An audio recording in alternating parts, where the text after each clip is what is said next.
ಪೊಲೀಸ್ನವರು ಯೂನಿಫಾರ್ಮಲ್ಲಿ ಬಂದು ಮನೆಗೆ ನುಗ್ಗಿ ಬ್ಯಾಡ್ರಳ್ಳಿನಲ್ಲಿ ಮುಂಬಾಳೆಗೌಡ ಅನ್ನೋದು ಮನೆ ಗಂಡು ತೋರಿಸಿ 20 ಲಕ್ಷ ದುಡ್ಡು ಚಿನ್ನಾಭರಣ ಎಲ್ಲ ತೊಗೊಂಡು ಹೋಗಿದ್ದಾರಂತೆ ದೋಚ್ಕೊಂಡು.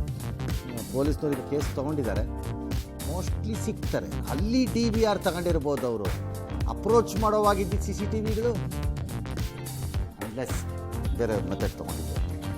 ಹುಬ್ಬಳ್ಳಿನಲ್ಲಿ ನೇಹಾ ಹಿರೇಮಠ್ ಕೊಲೆ ಪ್ರಕರಣದ ಆರೋಪಿ ಫಯಾಜ್ಗೆ ಜಾಮೀನು ಅರ್ಜಿನ ವಜಾ ಮಾಡಿದೆ ಕೋರ್ಟು 3ನೇ ಬಾರಿ. ಈಗ ಏಪ್ರಿಲ್ 18ನೇ ತಾರೀಕು ಆಗಿತ್ತು ಘಟನೆ, 24ರಲ್ಲಿ. ಮುಂದಿನ ವಾರದಿಂದ ಟ್ರಯಲ್ ಸ್ಟಾರ್ಟ್ ಆಗುತ್ತಂತೆ. ಶಿವರಾತ್ರಿ ದಿನ ಕಲಬುರಗಿ ನಗರದ ರಾಮತೀರ್ಥ ದೇವಸ್ಥಾನದಲ್ಲಿ ಅನ್ಯಕೋಮಿನ ಯುವಕರು ಶಿವಲಿಂಗಕ್ಕೆ ಪುಷ್ಪಾಲಂಕಾರ ಮಾಡಿರುವುದು ವಿವಾದಕ್ಕೆ ಕಾರಣ. ಪಾಪ ಯಾಕೆ ಬಿಟ್ಟರು ಮಾಡೋಕ್ಕಾಗಲ್ಲ? ಅದ್ಲೆಸ್ ಅವರು ನಾವು ಶಿವನ ಭಕ್ತರು ಅಂದರೆ ಬೇರೆ ವಿಚಾರ. ಇಲ್ಲಿದ್ರೆ ಏನಕ್ಕೆ ಬಿಡಕ್ಕೆ ಹೋದ್ರು ಅವರು? ಮತ್ತು ಅವ್ರು ಯಾಕೆ ಮಾಡೋಕ್ಕೆ ಹೋದರು? ಏನೋ ಒಟ್ಟಲ್ಲಿ ಈಗ ಗಲಾಟೆ ಮಾಡಿ ಜನ ಎಲ್ಲ ಹೋಗಿ ಅದನ್ನು ಶುದ್ಧೀಕರಿಸಿ ಕ್ಷೀರಾಭಿಷೇಕ ಮಾಡಿ ವಿಶೇಷ ಪೂಜೆ ಮಾಡಿದ್ದಾರೆ. ಆಟೋದಲ್ಲಿ ಪ್ರಯಾಣ ಮಾಡುವಾಗ ಮಹಿಳೆ 29,000 ಹಣ ಕಳ್ಕೊಂಡಿದ್ದಂತೆ ಬೀದರ್ ಪೊಲೀಸರು ಅದನ್ನು ಯಶಸ್ವಿಯಾಗಿ ಅದೇನೋ ಕ್ಯಾಮ್ರಾ ಇದೇನೋ ಹೇಳ್ತಿದ್ದಾರೆ. ಅದ್ರ ಮೂಲಕ ಪತ್ತೆ ಮಾಡಿ ಕಂಡಿಡಿದು ಹಿಡಿದಾಕ್ಬಿಟ್ಟಿದ್ದಾರೆ. ನಾಳೆ ಬಾಂಗ್ಲಾದೇಶದಲ್ಲಿ ನೂತನ ಪ್ರಧಾನಿ ತಾರಿಕ್ ರೆಹಮಾನ್ ಪದಗ್ರಹಣ. ನಮ್ಮಿಂದ ಓಂ ಬಿರ್ಲಾ ಸ್ಪೀಕರ್ ಅಟೆಂಡ್ ಮಾಡ್ತಾರೆ.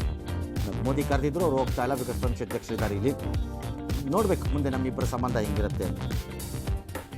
ಕೌಟುಂಬಿಕ ಕಲಹದ ಪ್ರಕರಣದ ವಿಚಾರಣೆ ವೇಳೆ ತೀರ್ಪು ನನ್ನ ಕಡೆ ಬರಲಿಲ್ಲ ಅಂತ ಅವನು ಯಾರು ಜಡ್ಜ್ ಮೇಲೇ ಮಚ್ಚಿನ ಬೀಸ್ಬಿಟ್ಟು ಸಿಗಾಕೊಂಬಿಟ್ಟಿದ್ದಾನೆ. ಈಗ ಅರೆಸ್ಟ್ ಮಾಡಿದ್ದಾರೆ. ತಮಿಳುನಾಡಿನಲ್ಲಿ ನಡೆದಿರೋದು.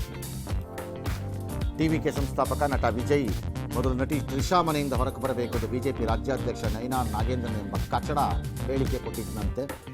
ಈ ಅಯೋಗ್ಯ ಮತ್ತು ಲಜ್ಜೆಗೆಟ್ಟ ಲೀಡರ್ ಹೇಳಿಕೆಗೆ ಆಕೆ ತಿರುಗಿ ಬಿದ್ದರು. ಈಗ ಅಪಾಲಜಿ ಕೇಳಿದಾನಂತೆ. ಅವನಿಗೂ ಯಾರೊಬ್ಬರು ಅದೇ ಥರ ಅಯೋಗ್ಯ ಪದವನ್ನು ಬಳಸಿ ಬೈದು ಅಪಾಲಜಿ ಕೇಳಿದ್ರೆ ಒಳ್ಳೆಯದು ಅಂತ ನನ್ನ ಭಾವನೆ. ನಟಿ ರಶ್ಮಿಕಾ ಮಂದಣ್ಣ ಹಾಗೂ ಟಾಲಿವುಡ್ ನಟ ವಿಜಯ್ ದೇವರಕೊಂಡ ಅವರ ಮದುವೆ ಫೆಬ್ರವರಿ 26 ರಾಜಸ್ಥಾನದ ಉದಯಪುರ ಪ್ಯಾಲೇಸ್ನಲ್ಲಿ ನಡೆಯುತ್ತೆ. ಈ ವರ್ಷದ ಮೊದಲ ಸೂರ್ಯಗ್ರಹಣ ನಾಳೆ ನಡೆಯುತ್ತೆ. 2 ನಿಮಿಷ 20 ಸೆಕೆಂಡು. ಭಾರತದಲ್ಲಿ ಕಾಣಲ್ಲ, ಏಷ್ಯಾದ ಬಹುತೇಕ ಕಡೆ ಗೋಚರಿಸಲ್ಲ. ಆದರೂ ಗ್ರಹಣ ನಂಬುವ ಬಹುಜನ ಭಾರತದಲ್ಲಿರುವುದರಿಂದ ಅದರ ಎಫೆಕ್ಟ್ ಇರ್ಬೋದು ಅಂತ ಒಂದು ಸ್ವಲ್ಪ ಹಂಗಂಗೆ ತಗ್ಗಿ ನಡೀತಾರೆ. ದಾವಣಗೆರೆ ಜಿಲ್ಲೆಯ ಚನ್ನಗಿರಿ ತಾಲೂಕಿನ ಹರನಹಳ್ಳಿ ಕೆಂಗಾಪುರದ ರಾಮಲಿಂಗೇಶ್ವರ ಪುಣ್ಯಕ್ಷೇತ್ರದಲ್ಲಿ ನಡೆದ 50ನೇ ವರ್ಷದ ಮುಳ್ಳಿನ ಗದ್ದುಗೆ ಉತ್ಸವದಲ್ಲಿ ಸಾವಿರಾರು ಜನ ಭಾಗವಹಿಸಿದರು. ಗದ್ದುಗೆ ಪಲ್ಲಕ್ಕಿ ಉತ್ಸವದಲ್ಲಿ ಸ್ವಾಮೀಜಿ ನಡೆಯುವ ಕಾರಣಿಕ ಆ ಭಾಗದ ಭವಿಷ್ಯವಾಣಿ ಅಂತೆಲ್ಲ ಅವ್ರಿಗೆ ನಂಬಿಕೆ. ಒಳ್ಳೆಯದು.